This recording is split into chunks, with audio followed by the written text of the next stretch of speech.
السلام علیکم رحمۃ اللہ وبرکاتہ۔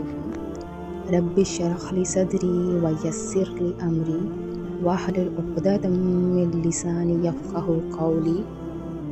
اعوذ باللہ من الشیطان الرجیم، بسم اللہ الرحمن الرحیم۔ آج کی حدیث نمبر ہے من حسن اسلام المرء ترکہ ما لا یعنی۔ آدمی کی اسلام کے حسن و کمال میں سے یہ بھی ہے کہ جو بات اس کے لیے ضروری اور مفید نہ ہو اس کو چھوڑ دے۔ حدیث کا مطلب ہے کہ ایک مسلمان کی اسلام کے حسن اور کمال میں یہ بات شامل ہے کہ وہ ایسے کاموں اور باتوں کو چھوڑ دے جو اس کے لیے ضروری یا مفید نہیں ہیں۔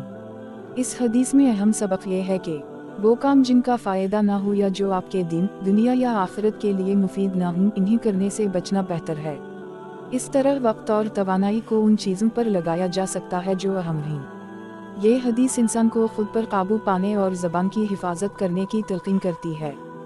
غیر ضروری باتوں میں پڑنا بعض اوقات فتنہ یا مشکلات کا سبب بنتا ہے، اس لیے ان سے دور رہنا بہتر ہے۔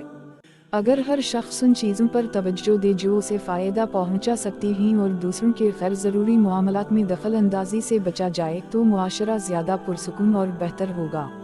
اپنے آپ کو غیر ضروری باتوں اور افعال سے بچانے سے دل کی صفائی اور روحانیت میں اضافہ ہوتا ہے، جو ایک مسلمان کے اسلام کے حسن اور کمال کی علامت ہے۔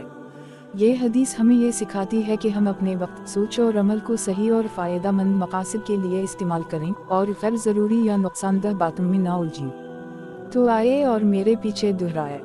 من حسن اسلام المرء ترکہ ما لا یعنی۔ من حسن اسلام المرء ترکہ ما لا یعنی۔ آدمی کی اسلام کے حسن و کمال میں سے یہ بھی ہے کہ جو بات اس کے لیے ضروری اور مفید نہ ہو اس کو چھوڑ دے۔